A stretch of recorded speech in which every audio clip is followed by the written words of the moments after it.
Okay. Well, and what's your book on? The book is about racing. And are you trying to get it published, or you already have a deal, or I'm what's trying to the get it published. And I'm okay? interviewing race drivers on the phone to make sure I get all the facts right. Okay. Well, what can I do for you? I have some questions that I hope you can answer honestly from my book, if you're okay with that. I can try. Is this a good time to do it? This is a really good time. Okay.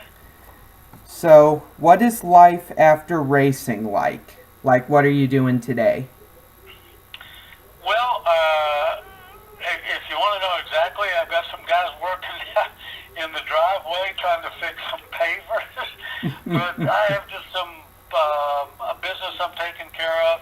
I work in various businesses and have a digital media business, and we just got one contract today, and we're trying to raise some funds on some other issues, and just this and that. I live in California, and so just working, been up, had to take the dogs out, all that sort of stuff. So just normal life, and anxious to see how things go down in Daytona because this is a 24-hour, and they had a big dinner last night in honor of Chip Ganassi. So just sent some texts down to Chip and some of the boys on congratulations. So just normal everyday life.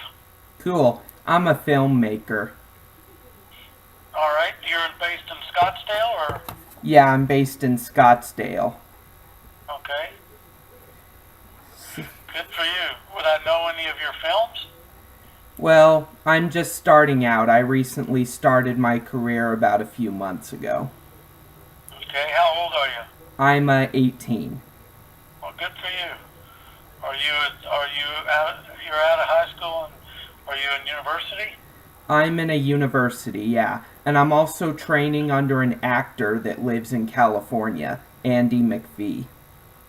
Okay, I've heard the name. Cool. Good, good for you. Thank you, Well, man. sounds like you got a lot. What else do you need to know? What was on your mind when Mario's engine broke down while leading Indianapolis in 1987? When Mario's engine let down in '87, you're not talking about the year I won, correct? No, not the year you won, but I Yeah. will ask you something about that in a little bit. Okay. Well, look, um, I think that anybody you're competing against, and Mario is always a tough competitor.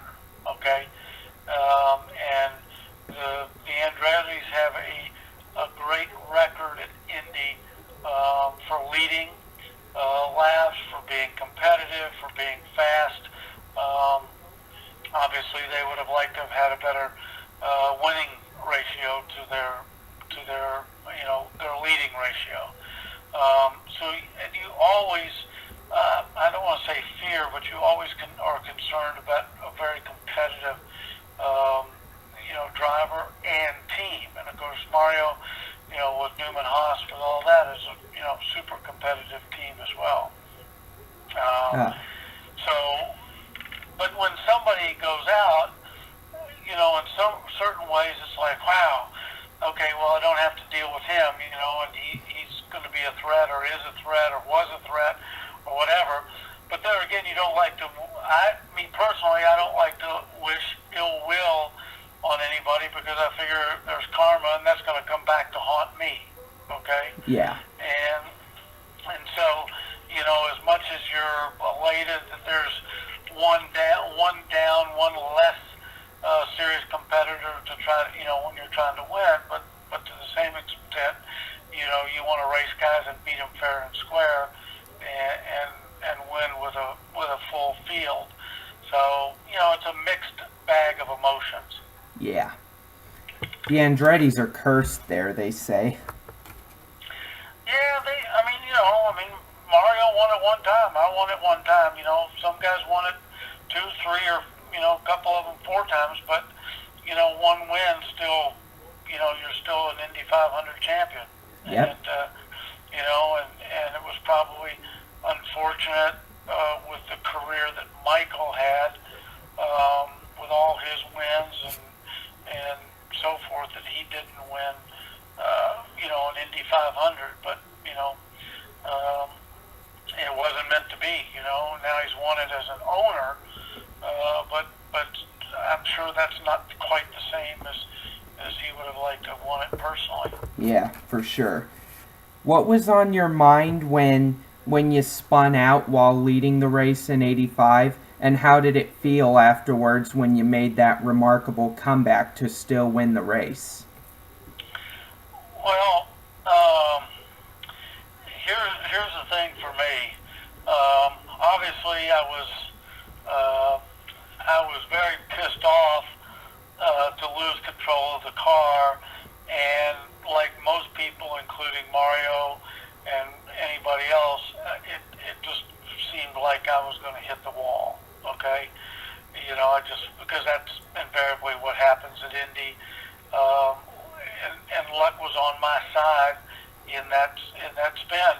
But to be honest with you, although you're happy that you pulled it off, you got to be right. I had to be right back in the game and radio in and tell Derek that I needed tires, from the spin.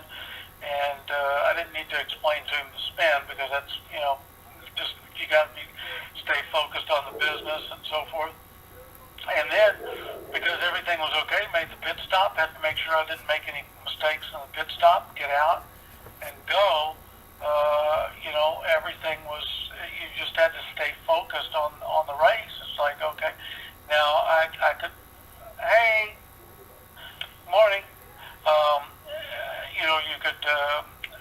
I just had to stay focused on the race and put that behind me for the time being, and not dwell on what it was. Now, afterwards I could think about it and analyze it and pinch myself how lucky I was and so forth. But in reality, you had to stay in the game right there. So I didn't really have much time to think about it. Cool. Who is your best friend in the garages? Well, my best friend in the garage, obviously I was very close to my teammate, Rick Mears. But, our era was a little bit different. I was close with a lot of people there and friendly with a lot of people, but we were also a very competitive group. And later on, kind of the next generation that came, everybody, Jimmy Basser and Dario and Helio and Tony Kanaan and the late Greg Moore, all those groups. Those guys were all really, Max Pappas, those guys were all big buddies. They traveled together, they did everything together. Our group was not quite that way. Now, a lot of that is geography, because we all lived in different corners of the world and the United States, and it made it geographically more difficult. But we were a very competitive group, And Mario I'd known and helped me. He helped me salvage my career. He put in a good word for me and really helped out. So I'd known Mario for a long time. And but when you're competitive and you got different sponsors and you got different responsibilities, and sometimes you might have a different engine manufacturer. It was more difficult for everybody just to be real pal. Now you see people and hello and friendly and talk to them and do some stuff. And every now and again you got Michael play golf with somebody or this, that, and the other. But I was closer with different people, but not necessarily the drivers. Cool. And who was your favorite competitor that you raced against? Well, I'm going to be totally honest. This was a great era for racing. We're talking IndyCar, correct? IndyCar, yeah. Okay, okay. I assume most of his questions are centered around IndyCar. Um, I was honored to be in a great, very competitive group of drivers in maybe one of the most competitive um, eras of IndyCar. Okay, Okay. if you go down and look at the list from Mario and Michael and Al Jr. and Rick and Ray Hall and Wyandike and Emerson Fittipaldi and Floyd and John, and the list just goes on and on. I'm leaving guys out from that came in, Roberto Guerrero, Kogan at some stages was, all these guys had.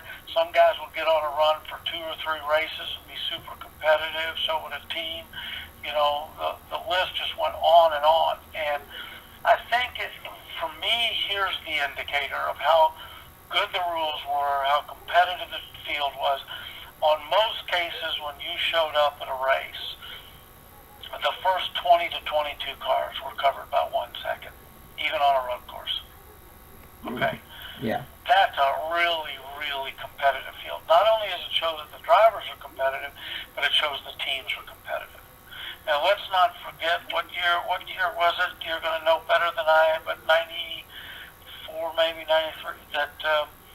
No, was it 94? No. Which race are you talking about? I think I can remember. When neither Penske qualified. 95. 95, okay? And yet a journalist from Japan qualified and stuff like that, okay? I mean, that just, for me, just showed how competitive that era of IndyCar racing was, And, when you're racing against people like Emerson Fittipaldi, and I'm not just picking Emerson, because they all were, whether it's Ray Hall, Mears was probably the best oval driver ever, He was just phenomenal on an oval, but he was also very, very, very good on road courses. I mean, he won the race out at Laguna Seca even after his feet were all torn up, or his foot was all torn up.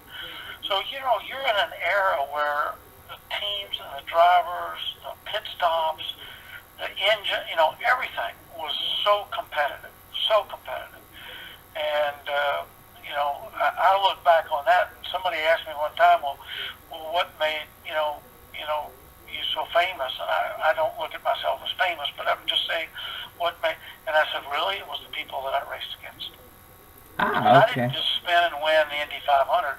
I spun racing Mario Andretti. That's the Mario Andretti, Yeah. And that's no disrespect to anybody else that would have been out there in the field, but you're racing Mario Andretti for the lead of the Indianapolis 500. And I think I was the last, or one of the last, or for a long period of time, it was the cover of Sports Illustrated. And if you look at the picture, it was myself, Mario, and Emerson Fittipaldi. There's 2 world champions in there, multiple Indy 500 winners in there. Just look at the sports car, the record in that photograph. That's for me, that's a mega era to be in. And I look around. I'm sitting in my office. I look around at trophies and different things and the memories, but a lot of that is the people that I raced against. Oh, okay. Anyway. The last question I have is, how has Penske Racing evolved? And then this is talking about his NASCAR team. There's 2 race drivers that he has that are really controversial, like Brad and Joey. And how has Penske evolved, in your opinion? How has he involved what? How has he evolved? How has Penske Racing changed? Well, Rogers had some, probably. I mean, I'm sure there was a lot of people that when I signed for Penske questioned, why me? Why Danny? I wasn't a big IndyCar name or anything like that. I'd only done a couple races. I'd done a season, but I'd won 3 races. But I wasn't a big, established star in IndyCar racing. But Rogers had, guys that were controversial. Paul Tracy, had his controversies. Al Jr. had some of his during his career. Yeah. Joey, Brad, you can say they've got some controversies around them and so forth. But the one thing that Roger always picks is winners. Yeah, okay? I've heard that. He doesn't want people that aren't going to win. Okay? And that doesn't mean he wants guys that'll get the job done with the sponsors and the corporate involvement and he doesn't want guys that are just out there real controversial, causing all kinds of problems and stuff like that. But if you're a winner, Roger will, he'll take some of that other stuff with it. He wants somebody that's going to win races. And the great part about driving for Roger Penske is Roger wants it as bad, if not worse, than you do. Okay? And at one stage Roger was the best sports car driver in the world, and so he understands it also from a driver's perspective. If things are going wrong, it's out of the driver's hands, he understands it, and he gets it. But Roger also understands the big picture, the corporate world, guys that are young, that get the job done, that can meet the sponsors' requirements, that do the right thing. But ultimately, when Roger looks down at the driver and he makes his decision, he's trying to pick a guy that's going to win races for him, period. Win races, and if you're winning races, you win a championship. That's how he looks at it. The race wins is the most important thing. The championships will follow. Wasn't Tom Sneva another controversial driver from the 70s, kinda? I really wasn't that involved in that era. I raced some against Tom, but I raced against Tom more toward the closing of his career. Yeah. And he had he had some issues, I think, that I've read about just the way you have, but Tom's okay. I mean, he's just, he's a wild man in some ways, and will, say a lot, but Roger saw in him probably that he could, he was fast and he could win races. Hey, Bobby Unser, I mean, he had some controversies around him, but he won a lot of races for Roger. So, you just look at that stuff and say, hey, whatever, it's again, it comes back to the thing, are you going to win races for Roger Penske? Yeah. He'll take it to a point, but are you going to win races? Is that the guy that's the best guy out there for me to win races?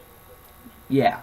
That he can get, if that makes sense. Because sometimes the guy might be at another team, but he's just not available, if you know what I mean. Yeah. To be honest, I don't blame Roger for picking winners, because, that's what's going to keep the team going, is picking winners. Yeah,